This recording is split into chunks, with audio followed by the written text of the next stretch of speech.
Eis-nos de novo, neste terrível número 15, que na clavícula do tarô apresenta para símbolo um monstro de pé num altar, trazendo uma mitra e chifres, tendo um seio de mulher e as partes sexuais de um homem, uma quimera, uma esfinge disforme, uma síntese de monstruosidade. Embaixo desta figura, lemos esta inscrição franca e ingênua: o diabo. Sim, tratamos aqui do fantasma de todos os espantos, do dragão de todas as teogonias, do Arimane dos persas, do Tifão dos egípcios, do Piton dos gregos, da antiga serpente dos hebreus, da Voivre, do Grauouli, Tarasque, da Gargoule, da grande besta da Idade Média. Pior ainda do que tudo isso, do Bafomé dos Templários, do ídolo barbado dos alquimistas, do deus obsceno de Mendes, do bode do Sabá. Damos no frontispício deste ritual a figura exata deste terrível imperador da noite, com todos os seus atributos e caracteres. Digamos agora para a edificação do vulgo, satisfação do conde de Mirvaile, justificação do demonômano Bodin e maior glória da igreja que perseguiu os templários, queimou os magos, excomungou os franco-maçons, etc., etc. Digamos, ousada e altivamente, que todos os iniciados às ciências ocultas, falo dos iniciados, inferiores e profanadores do grande arcano, adoraram, adoram ainda e adorarão sempre o que é significado por este espantoso símbolo. Sim, na nossa convicção profunda, os grão-mestres da Ordem dos Templários adoravam Bafomé e o faziam adorar pelos seus iniciados. Sim, existiram, podem existir ainda as assembleias presididas por esta figura assentada num trono com a sua tocha ardente entre os chifres. Somente que os adoradores deste emblema não pensam como nós, que seja a representação do diabo, mas sim a do Deus Pão, o Deus das nossas escolas de filosofia moderna, o Deus dos teurgistas da escola de Alexandria e dos místicos neoplatônicos dos nossos dias, o Deus de Lamartine e Victor Cousin, o Deus de Spinoza e Platão, o Deus das escolas gnósticas primitivas, o próprio Cristo do sacerdócio dissidente. E esta última qualificação dada ao bode da magia negra não admitirá aos que estudam as antiguidades religiosas e que seguiram, nas suas diversas transformações, as fases do simbolismo e do dogma, quer na Índia, quer no Egito ou na Judéia. O touro, o cão e o bode são os três animais simbólicos da magia hermética, na qual se resumem todas as tradições do Egito e da Índia. O touro representa a terra ou o sal dos filósofos. O cão é Hermanubis, o mercúrio dos sábios. O fluido, o ar e a água. O bode representa o fogo e, ao mesmo tempo, o símbolo da geração. Na Judéia eram consagrados 2 bodes, um puro, outro impuro. O puro era sacrificado em expiação dos pecados, o outro carregado por imprecação destes mesmos pecados. Era enviado em liberdade ao deserto. Coisa estranha, mas de um simbolismo profundo. A reconciliação pelo devotamento e a expiação pela liberdade. Ora, todos os padres que se ocuparam do simbolismo judeu reconheceram no bode imolado a figura daquele que tomou, dizem eles, a própria forma do pecado. Logo, os gnósticos não estavam fora das tradições simbólicas, quando davam ao Cristo libertador a figura mística do bode. Com efeito, toda a cabala e toda a magia se partilham entre o culto do bode sacrificado e o do bode emissário. Há, pois, a magia do santuário e a do deserto, a Igreja Branca e a Igreja Negra, o sacerdócio das assembleias públicas e o Sanhedrin do Sabá. O bode, que é representado no nosso frontispício, traz na fronte o signo do pentagrama, com a ponta para cima, que é suficiente para fazer dele um símbolo da luz. Faz com as mãos o sinal do ocultismo e mostra em cima a lua branca de Jessé e embaixo a lua preta de Geburá. Este sinal exprime o perfeito acordo da misericórdia com a justiça. Um dos seus braços é feminino, o outro é masculino, como no andrógeno de Kun-Ra, cujos atributos tivemos de reunir aos do nosso bode, pois é um único e mesmo símbolo. O facho da inteligência que brilha entre os seus chifres é a luz mágica do equilíbrio universal. É também a figura da alma elevada acima da matéria, embora esteja presa à própria matéria como a chama está presa ao facho.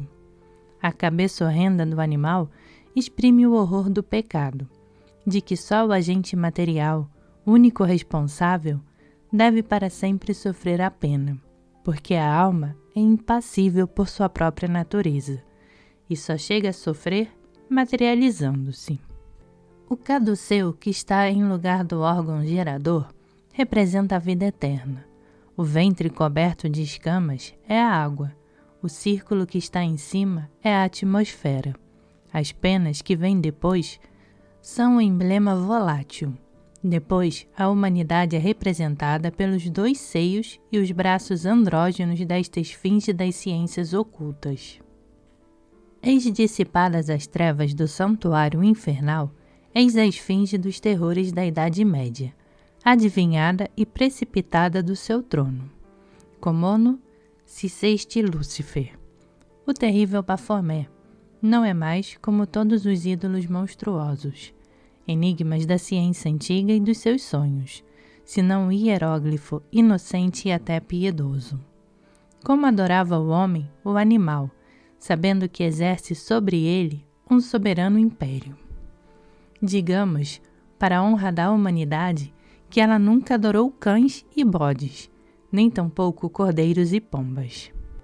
Em matéria de hieróglifo, por que não um bode, tão bem como um cordeiro? Nas pedras sagradas dos cristãos gnósticos da seita de Basílides, vemos representações do Cristo sob as diversas figuras dos animais da Cabala. Ora um touro, ora um leão, ora uma serpente com a cabeça de leão ou de touro. Em toda parte, traz, ao mesmo tempo, os atributos da luz, como o nosso bode, que o seu signo do pentagrama impede de tomar por uma das imagens fabulosas de Satã. Digamos bem alto, para combater os restos do maniqueísmo que ainda se revelam todos os dias nos nossos cristãos, que Satã, como personalidade superior e como potência, não existe. Satã é a personificação de todos os erros, perversidades e, por conseguinte, também de todas as fraquezas. Se Deus pode ser definido aquele que existe necessariamente, não poderá definir seu antagonista e inimigo aquele que necessariamente não existe? A afirmação absoluta do bem implica a negação absoluta do mal. Por isso, na luz, a própria sombra é luminosa.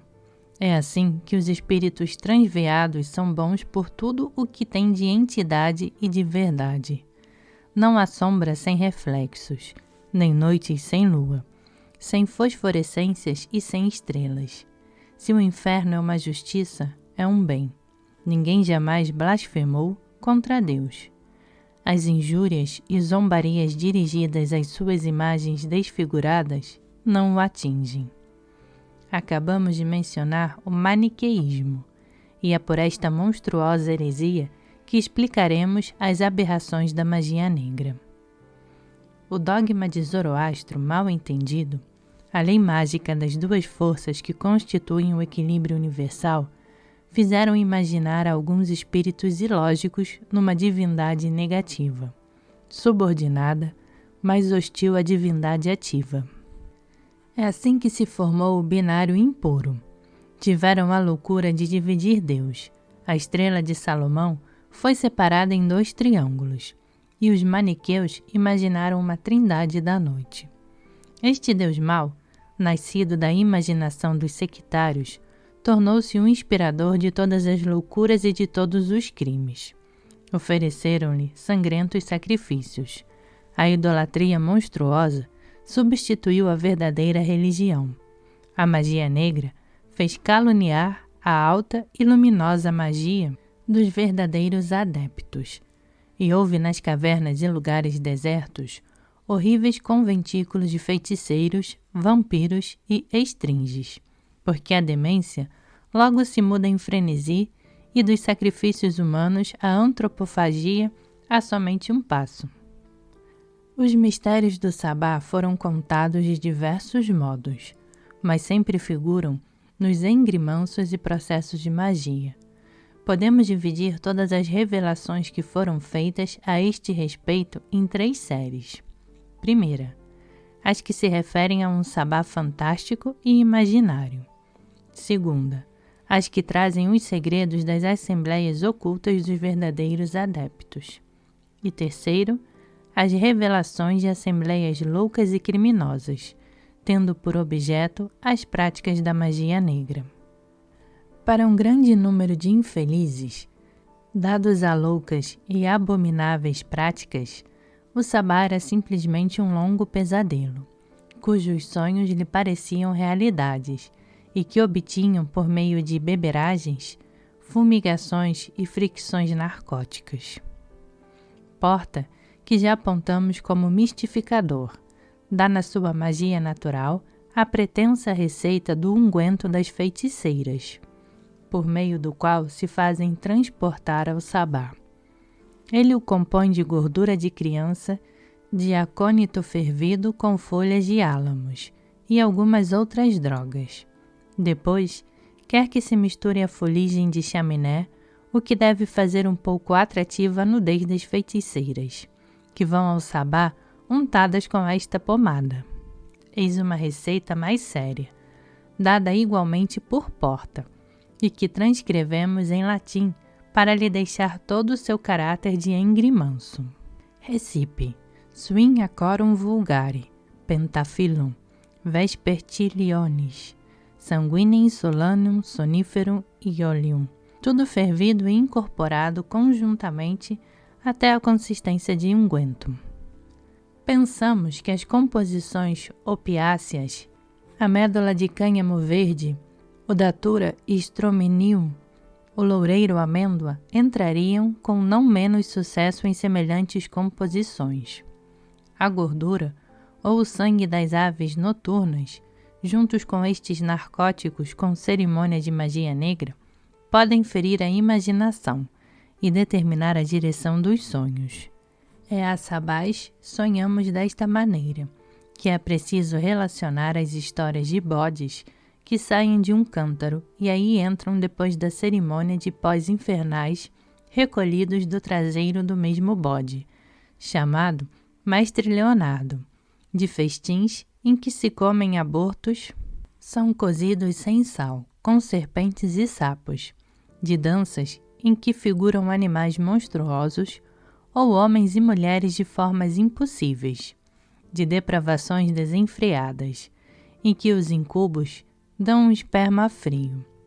Só o pesadelo pode produzir semelhantes coisas e só ele pode explicá-las.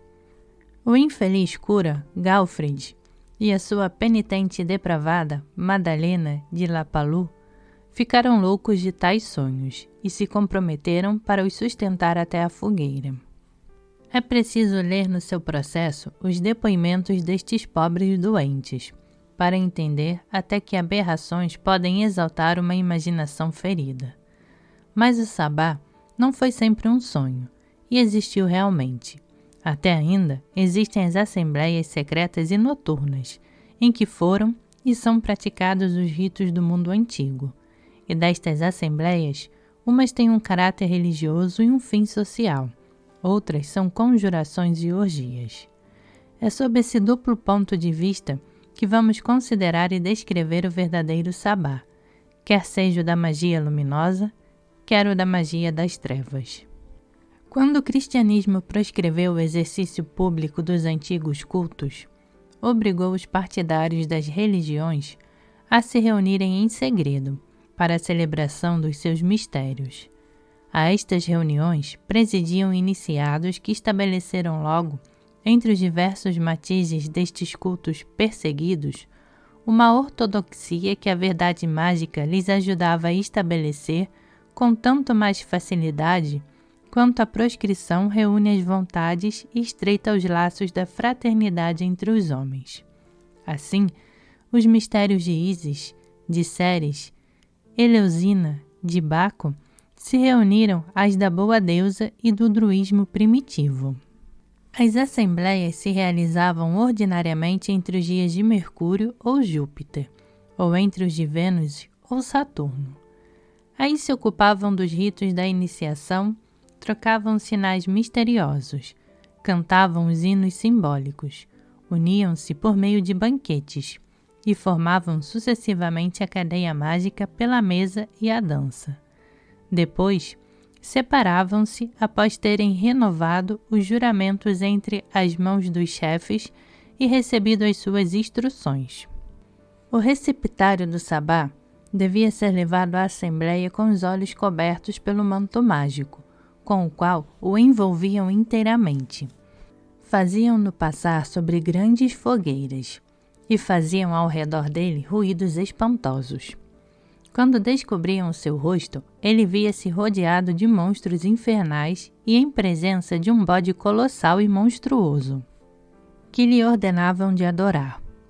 Todas essas cerimônias eram provas da sua força de caráter e da sua confiança nos seus iniciadores.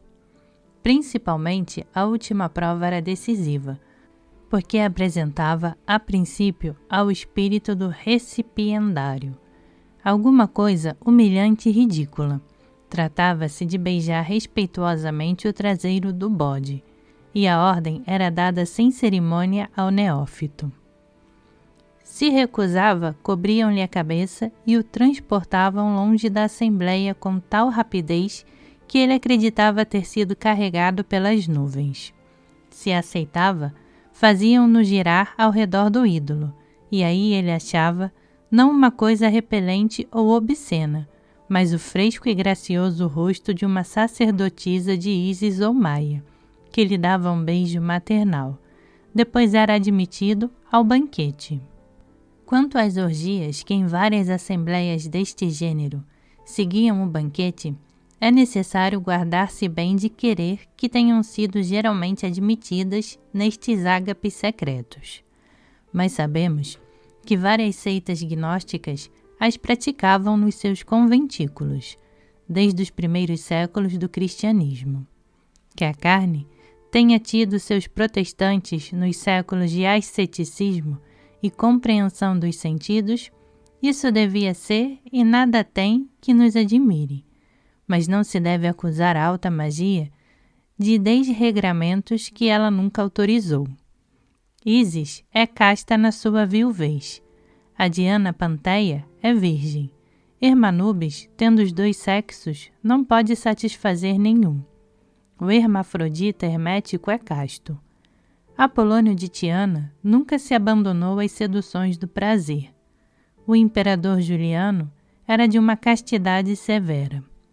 Plotino de Alexandria era rigoroso nos seus costumes. Como o asceta Paracélcio era tão estranho aos loucos amores que o julgaram de um sexo duvidoso. Raimundo Lulo foi iniciado aos últimos segredos da ciência só depois de um desespero de amor que o fez casto para sempre. É também uma tradição da alta magia que os pantáculos e talismãs perdem toda a sua virtude quando aquele que os traz entra numa casa de prostituição ou comete um adultério. O sabá orgíaco não deve, pois, ser considerado como o dos verdadeiros adeptos. Quanto ao próprio nome de sabá, quiseram fazê-lo vir do nome de sabáceos. Outros imaginaram etimologias diferentes. A mais simples, conforme nossa opinião, é a que faz vir esta palavra do sabá judaico, pois é certo que os judeus depositários mais fiéis da cabala foram quase sempre, em magia, os grandes mestres da Idade Média. O sábado era o domingo dos cabalistas, o dia da sua festa religiosa ou antes à noite da sua assembleia regular. Esta festa, rodeada de mistérios, tinha por salvaguarda até o espanto do vulgo e escapava à perseguição pelo terror. Quanto ao sabá diabólico dos necromantes, este era uma falsificação do dos magos e uma assembleia de malfeitores que exploravam os idiotas e loucos. Aí eram praticados horríveis ritos e feitas abomináveis misturas.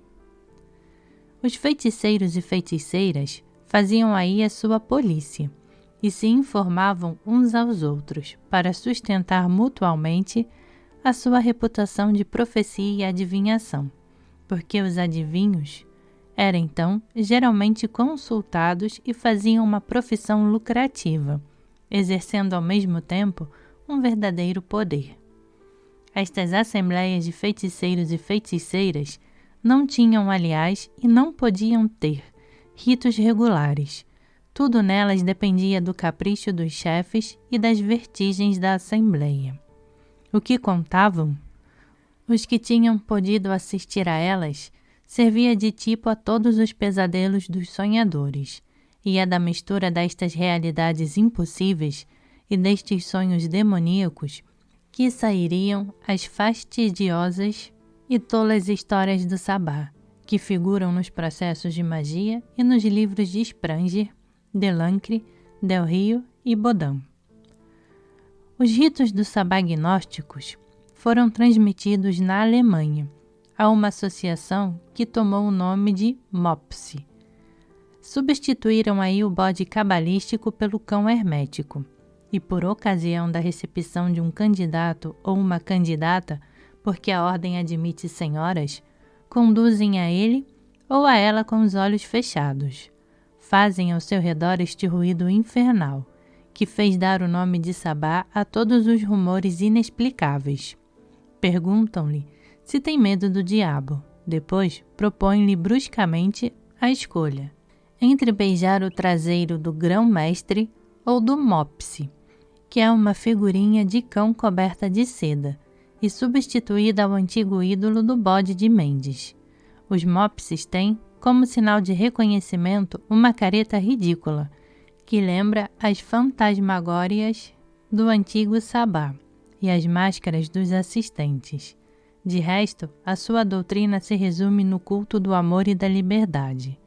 Esta associação foi produzida quando a Igreja Romana perseguiu a franco-maçonaria. Os mopses aparentavam se recrutarem só no catolicismo e tinham substituído o juramento de recepção por uma solene obrigação, sob a palavra de honra, de nada revelar dos segredos da associação. Era mais do que um juramento, e a religião nada mais tinha o que dizer. O Bafomé dos Templários, cujo nome deve ser soletrado cabalisticamente em sentido inverso, se compõe de 3 abreviações. Tem Of Ab Templi Omnum Passis Abbas, o pai do templo, paz universal dos homens. O Bafomé era, conforme uns, uma cabeça monstruosa, conforme outros, um demônio em forma de bode. Um cofrezinho esculpido foi desenterrado ultimamente das ruínas de uma antiga comenda do templo, e os antiquários observaram aí uma figura bafomética, análoga, quanto aos atributos, ao nosso bode de Mendes e ao andrógeno de Qumran. Essa figura é barbada, com um corpo inteiro de mulher. Tem numa das mãos o sol e na outra a lua, ligados por correntes. É uma bela alegoria desta cabeça viril que atribui só ao pensamento o princípio iniciador e criador. A cabeça aqui representa o espírito e o corpo de mulher a matéria. Os astros presos à forma humana e dirigidos por esta natureza de que a inteligência é a cabeça, oferecem também a mais bela alegoria. O signo, no seu conjunto, não deixou de ser considerado obsceno e diabólico pelos sábios que o examinaram. Para que admirar, depois disso, de ver acreditadas, nos nossos dias, todas as superstições da Idade Média? Uma só coisa me surpreende, é que, acreditando no diabo e nos seus agentes, não acendem mais as fogueiras. O senhor Veuliot o que queria? E isto é lógico para ele? É preciso honrar sempre os homens que têm coragem de sustentar a sua opinião. Prossigamos em nossas investigações curiosas e cheguemos aos mais terríveis mistérios do Engrimanso, os que se referem à evocação dos diabos e aos pactos com o inferno.